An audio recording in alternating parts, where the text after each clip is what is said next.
Mesdames et messieurs, bonjour, ravi de vous retrouver pour cette nouvelle édition de votre programme quotidien Midi au Caire en ce jeudi le 14 mars 2024. Sans plus tarder, commençons cette édition.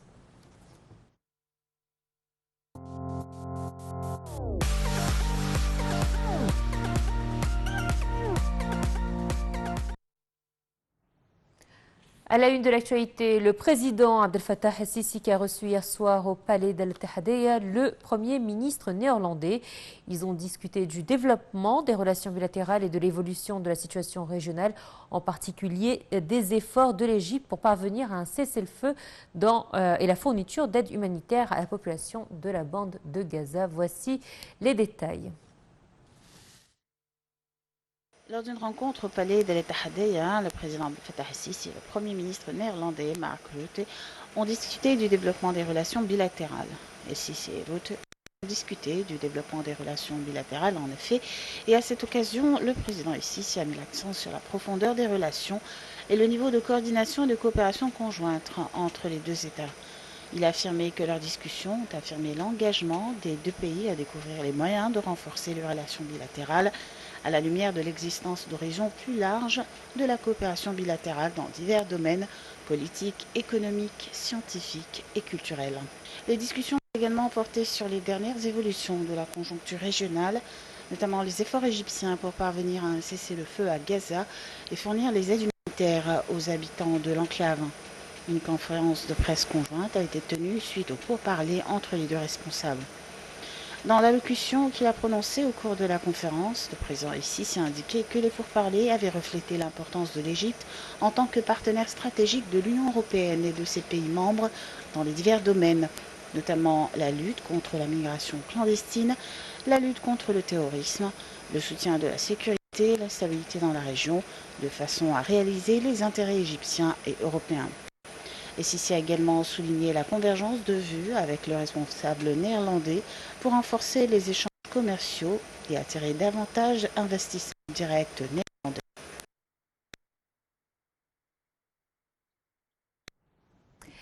Et on poursuit avec cette nouvelle concernant la bande de Gaza et les aides. Avec le début du Ramadan, l'Égypte, en coopération avec d'autres pays, a accru le largage des aides humanitaires sur Gaza, menacée de famine après 5 mois de guerre.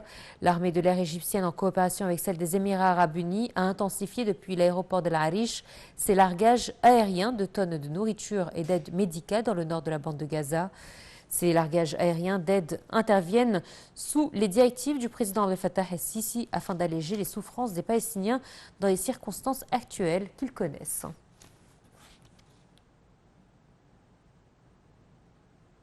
Et le ministère des Affaires étrangères a affirmé qu'il suivait en coopération avec l'ambassade d'Égypte à Pretoria, capitale de l'Afrique du Sud, les enquêtes sur le meurtre de 3 moines égyptiens dans le monastère copte de Saint-Marc l'Apôtre et de Saint-Samuel le Confesseur dans la ville de Culnan, au nord-est de Pretoria. Selon un communiqué de presse publié par le ministère, l'ambassadeur d'Égypte à Pretoria et les membres de l'ambassade se sont rendus au lieu après avoir contacté les dirigeants du secteur d'investigation et de médecine légale au ministère sud-africain de la police qui a ouvert une enquête sur le meurtre. L'ambassadeur a tenu à présenter ses condoléances au monastère et confirmer le suivi de l'enquête par l'ambassade dans le but de révéler l'identité des auteurs du crime.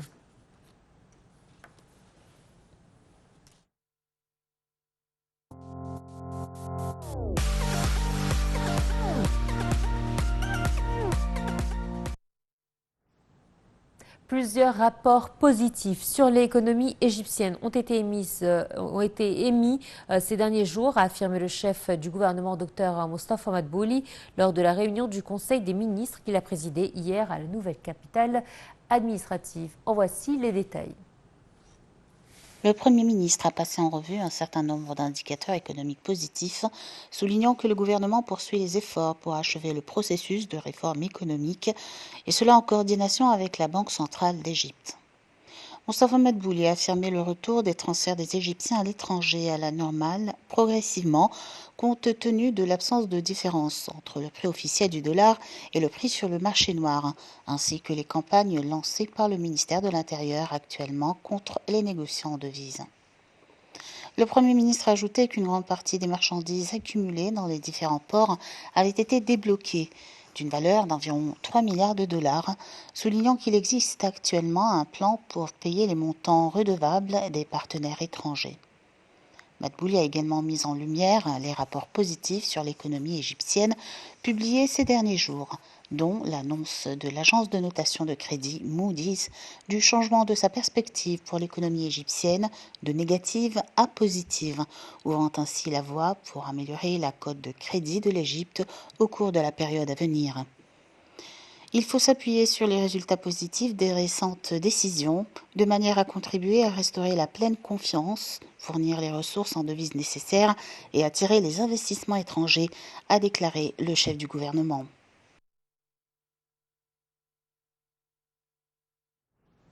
Le ministre des Finances, Mohamed Maït, a déclaré que des produits de base et des besoins de production pour un montant d'1,7 milliard de dollars ont été débloqués des ports pendant les 10 premiers jours du mois de mars, conformément aux directives présidentielles. Cette démarche est en ligne avec l'objectif du gouvernement d'augmenter l'offre de marchandises sur les marchés afin d'équilibrer les prix, a indiqué Maït. Nous travaillons conjointement avec les appareils de l'État pour accélérer le rythme de la libération immédiate des marchandises et produits retenus dans les ports. La priorité sera accordée aux produits de base, aux denrées alimentaires, aux médicaments, au fourrage et aux besoins de production entrant directement dans l'industrie, a précisé le ministre des Finances. Et le ministre de l'Industrie et du Commerce, Ahmed Samir, a annoncé que les exportations des marchandises égyptiennes avaient enregistré une importante hausse en janvier et février 2024, atteignant 6,12 milliards contre 5,79 milliards de dollars au cours de la même période en 2023, soit une augmentation de 6%. Ces chiffres sont basés sur les données du récent rapport de l'Autorité générale pour le contrôle des exportations et des importations sur les taux d'exportation de marchandises de l'Égypte en janvier et février 2024. Le rapport indique les principaux marchés destinataires des exportations égyptiennes en janvier et février, à savoir la Turquie, l'Arabie saoudite, l'Italie, la Libye et les États-Unis.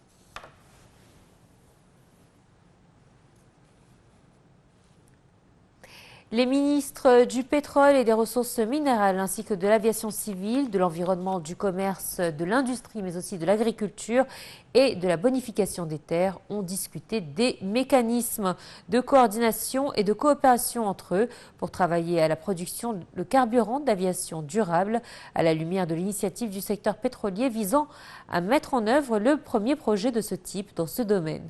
D'après un communiqué publié par le ministère du Pétrole, le secteur pétrolier a pris des mesures exécutives au cours de la période récente pour entrer dans le domaine de la production du carburant d'aviation durable.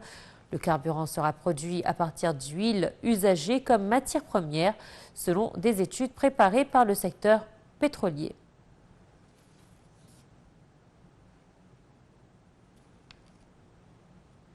L'Égypte et la Banque européenne de la reconstruction et du développement, à savoir la BERD, s'apprêtent à mettre en application le plan de transformation de la ville du 6 octobre en ville verte. C'est ce qu'a annoncé la ministre de la Coopération internationale et gouverneur de l'Égypte auprès de la BERD, Rania Al-Mashot, lors d'une réunion avec la directrice régionale de l'institution, Heik Armgart. Le cadre de partenariat bilatéral 2022-2026 conclu entre l'Égypte et la BERD vise à faire progresser les efforts de développement vert et durable, à promouvoir l'investissement dans le capital humain, à réaliser la transformation numérique et à faire avancer la transition vers les énergies renouvelables en renforçant les investissements dans l'hydrogène vert. Et puisqu'on parle environnement, l'Égypte a signé un accord avec l'Organisation des Nations Unies pour le développement industriel afin de transformer la ville d'Hurghada sur la mer Rouge en ville verte moyennant des investissements de plus de 3 millions de dollars financés par le Fonds pour l'environnement mondial. Selon la ministre de l'Environnement, Yasmine Foued, le projet est le fruit d'une coopération élargie avec l'Organisation des Nations Unies pour le développement industriel pour soutenir la conformité environnementale dans l'industrie et d'autres domaines, le tout dans le cadre du plan de l'Égypte de transition verte. La ministre a indiqué que les projets conclus avec l'Organisation des Nations Unies pour le développement industriel ces dernières années sont devenus des exemples de réussite inspirants, comme le projet d'amélioration de l'efficacité énergétique et celui de l'industrie verte durable en Égypte.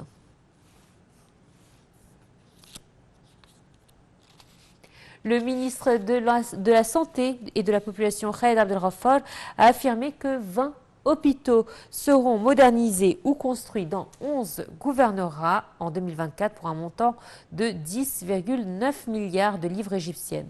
Le ministre a tenu ses propos lors d'un entretien avec le ministre adjoint aux projets nationaux, Anwar Ismail, et d'autres responsables du ministère à la nouvelle capitale administrative pour suivre l'état d'avancement des projets nationaux dans le secteur de la santé. 30 projets dans le secteur de la santé ont été achevés en 2023, a ajouté M. Abdelghafar.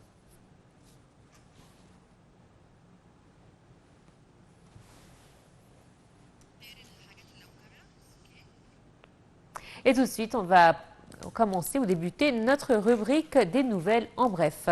L'Égypte a doublé ses exportations en fruits vers l'Union européenne en 2023. On apprend également que le marché égyptien du tourisme médical est évalué à plus de 15 milliards de dollars par an. Et puisqu'on parle du secteur touristique, on va parler plutôt de la ville, par contre de la mer Rouge. Découvrez les secrets des épaves de la mer Rouge à travers une exposition fascinante à la Biblioteca Alexandrina, dans le cadre d'une exposition qui mêle histoire maritime et technologie de pointe. On apprend également la poursuite du mois de la francophonie en Égypte, un mois d'échanges culturels et éducative. Et enfin, la mezzo-soprano égyptienne Farah Eddebeni remporte le prix de la femme arabe de l'année lors d'une cérémonie organisée à Londres en raison de son travail dans le domaine des échanges culturels. Et sur ces bonnes nouvelles, donc prend fin cette édition. Très bonne suite de programme et à très bientôt. Au revoir.